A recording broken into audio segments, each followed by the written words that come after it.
I'm Helen Graham and I'm a Professor of Modern European History at Royal Holloway History Department. I'm a specialist on modern Spain. We also have people here who work on Russia and Germany and Italy, so we cover sort of most of the points of Europe, and we're all mainly 20th century people, so you can come here and do the bloody dark mid-20th century, which obviously a lot of people do something of at school, but not really the way we teach it. And in a sense, I suppose people, I mean, I'm a Hispanist. I work on the Spanish Civil War. That's my kind of main area of publication. I've just done a new book called The War in Its Shadow, which looks at the Spanish Civil War in the context of the dark, long 20th century in Europe. And most people think about Spain as a bit of a backwater, rather like, you know, the sort of southern end of Europe. But in a sense, if you came here and did history on the 20th century of Europe, you would know that it was actually the neuralgic point of world power politics in the 20th century. And the Spanish Civil War between 1936 and 39 was something which could actually have changed the course of European history. So we tend, the approach of the modern Europeanists in our department tends to be quite holistic.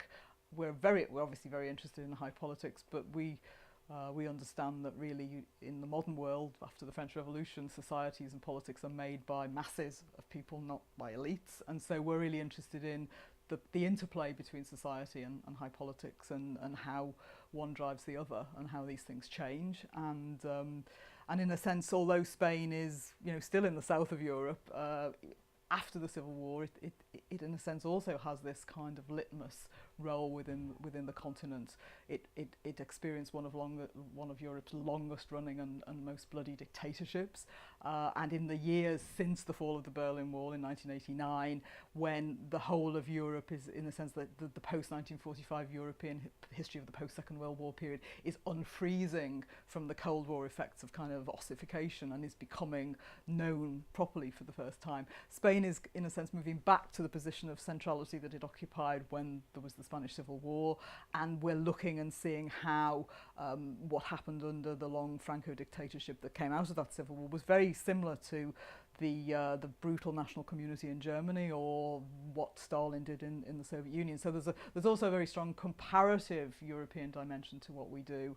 And again, looking at the current day, Spain today is part of a series of countries in the south, Greece, Spain, who have fiscal problems which can be viewed narrowly in a technocratic sense, as the news, the sort of news media tends to do. But we would tend to look at that and look at the ways in which a lot of the problems of public policy and public culture have actually arisen from the unfinished business of long and brutal regimes which deeply affected the public culture.